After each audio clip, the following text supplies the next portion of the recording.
Hello everyone and welcome to Serendipity in Quarantine. Today we are going to see how the election system in India works. So before watching this video, I'll recommend you to watch the electoral politics video first so that it will be easier to understand the next video. In this video, we'll be seeing the minute details and how the actual election process is done and who is this important independent body who conducts this election. So let's begin. So we know that in our country we have representative democracy. So in this there are two types of election held. One is direct election and another one is indirect election.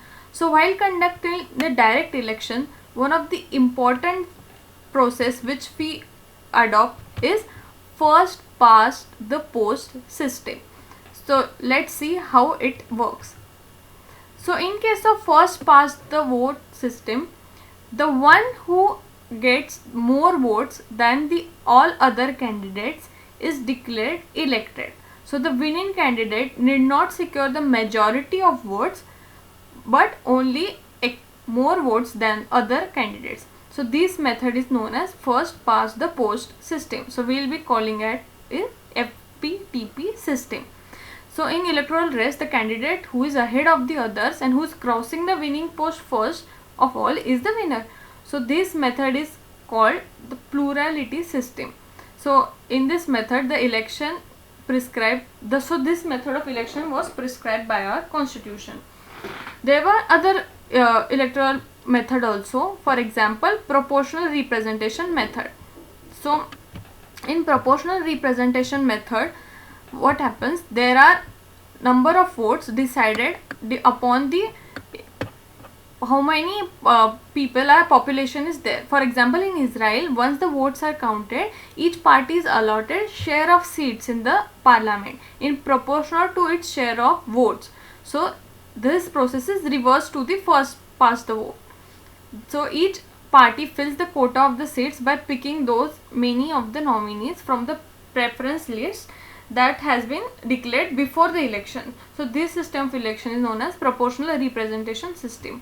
So in this there can be two methods. For example, the entire nation can be considered as one constituency, or there can be multiple constituency from which each party prepares list of candidates for each constituency depending on how many have to be elected from that constituency. So in both these variations, voter exercise their preferences for party, not the candidate, because candidates are selected after the process of election is done. So in India, we have adopted this PR system, but only for the election of president, vice president and Rajya Sabha and Vidhan Parishad elections. But this is also in limited scale, and there is third type of this system which we will be seeing below. But first we will compare the first past the post system and proportional representation system. So in this chart we can see that in FPTP, the country is divided into small geographical units called constituency or districts. So from each constituency we elect one candidate and so on. In proportional representation, large geographical area are demarcated as constituency and the entire country is made into a single constituency. In FPTP, every constituency elects one representative, and here there can be more than one representative. And in FPTP, voters vote for the candidates, as candidates are the local representatives, and here voter votes for the party as candidates are selected after the election. Then the party may get more seats than votes in election, but here the seats they get in the proportional how much vote they get. In case of FPTP, the candidate winning may not have the majority of votes, but it can have the votes greater than those who are in race with him. And in case of proportional vote system, the candidates who wins has the majority of votes. This system is implemented in United Kingdoms and India, and this is used in Israel and Netherlands. But now we'll see what is the third type of proportional representation which we use in the election of Rajya Sabha and presidential election as well as vice presidential election. So in case of Rajya Sabha, there is third variant to this PR, that is single transferable vote system. So this is followed for Rajya Sabha election. So every state has specific quota of seats in Rajya Sabha, and the members who are being elected by the respective states of legislative assembly. So the voters for the Rajya Sabha elections are MLAs in that state. So every voter is required to rank candidates. They have to give a preference from 1 to the below, and 1 is considered as the highest. So to be declared winner, the candidates must secure minimum quota of votes, which is determined by this formula, that is total number of votes polled divided by the total number of candidates to be elected plus 1, and in all is added by plus 1. So if, for example, if you have to elect 4 Rajya Sabha members, then among 200 MLAs, then the formula will show 200 divided by 4 plus 1, that is 5 plus 1. So the answer will come as 41 votes. So to get elected, the votes are counted on the basis of preferences. So if the candidates has maximum number of first preferences, then he will be declared as the winner. But if the counting of all first preferences votes and then required number of candidates fail to fulfill the quota, then the candidate who secured the lowest votes of the first preference is eliminated, and his or her votes are transferred to those who are mentioned as second preference. And this happens on ballot paper, and until the required quota of the members is elected, the process goes on. So this was the procedure for Rajya Sabha member election. So why did we so this was the single transferable vote system of proportional representation. But overall, for election of Lok Sabha or constituent assembly, legislative assembly, we have chosen the FPTP system. So why did we choose that? So the reason was popularity. It was a very simple procedure that all uneducated people as well as those who are illiterate also could understand the system. And in this system also, the nature of actual politics, voter may either give greater importance to party or to the candidate, or balance of two. But in FPTP system, it offers voters choice not simply between parties but between specific candidates. So this was the most democratic method, and considering the large and vast diverse nature of our country, we chose this system. So FPTP system also encouraged voters from different social groups to come together and to win an election in locality. And diverse country like India, proportional representation system would have encouraged each community to form its own nationwide party, and so this may have converted into communalism. But so after independence, FPTP system was not that successful, as only one party was getting majority of votes. But after rise of coalition, that has made possible that new and smaller parties to enter the electoral competition. In previous video, we saw that there are some reserved constituency considering the minority or the backward class groups, for example, scheduled caste, scheduled tribes, etc.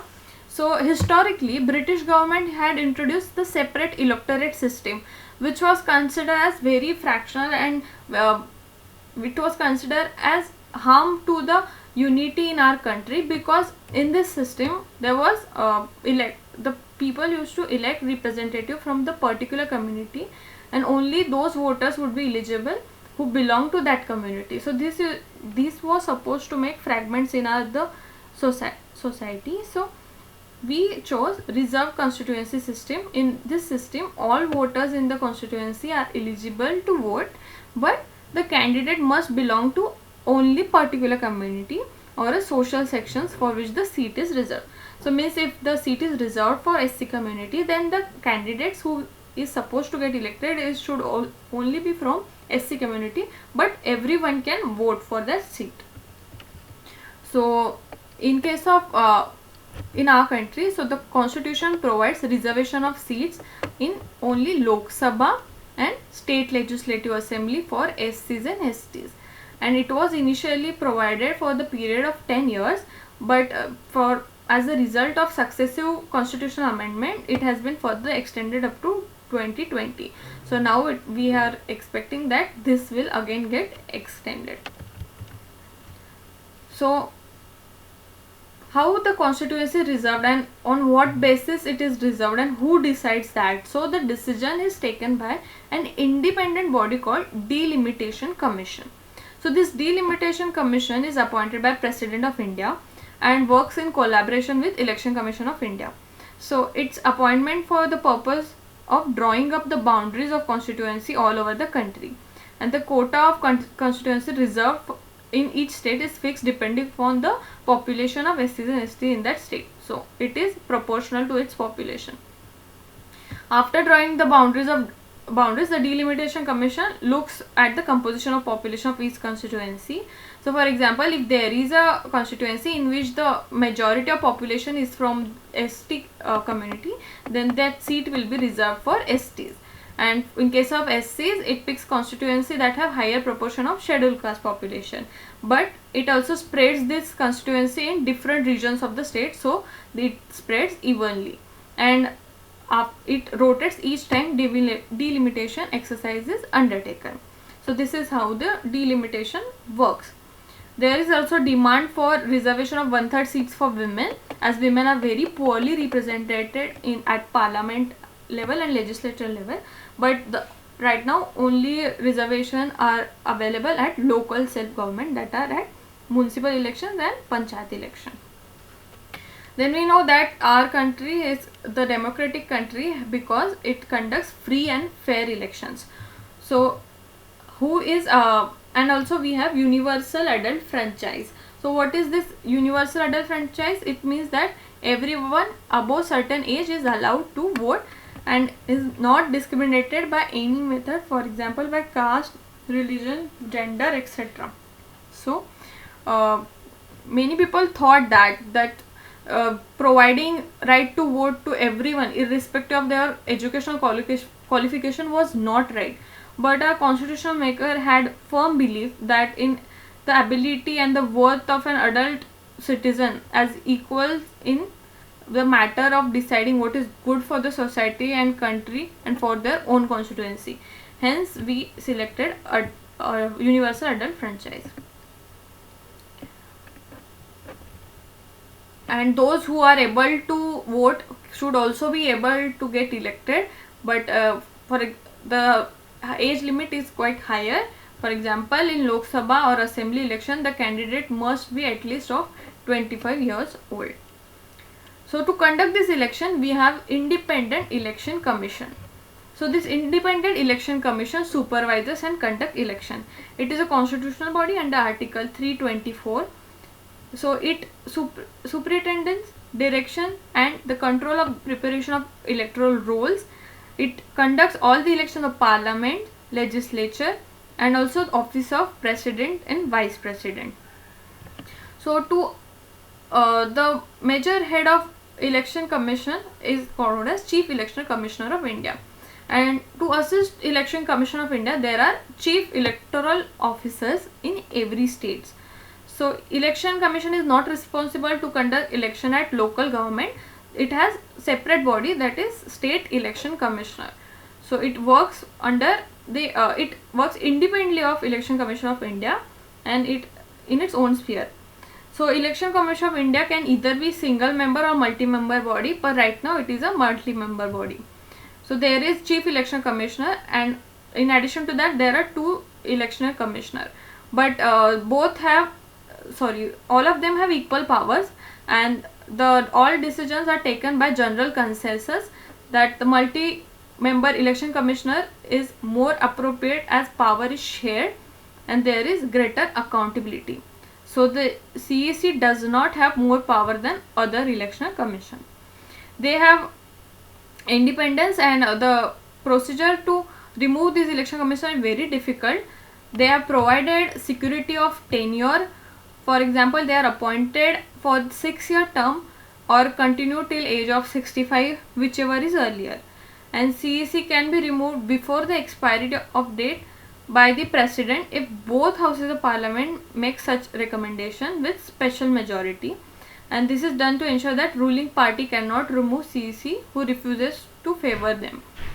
Then Chief Election Commission of India has wide range of functions. For example, it supervises making of voters list, it provides timing of election, preparation of election schedule, it conducts free and fair polls, and it also provides model code of conduct for the parties and the candidates. It can order repoll of the specific constituency. It also provides recognition of political parties and allot them symbols. So Election Commission is more independent and more assertive now than it was still 25 years ago, and this is not because of the powers and the constitutional protection of Election Commission has increased. It was because they started using their powers more effectively. So this ensures that the democracy in our country is intact. So the Election Commission of India also promote vigilance in the voter itself. So they have recently launched e-Vigil app to promote the vigilance among the voters and to increase their participation in the election process. So through this we end this video. If you like this video, please like, share and subscribe to this channel. Thank you for watching.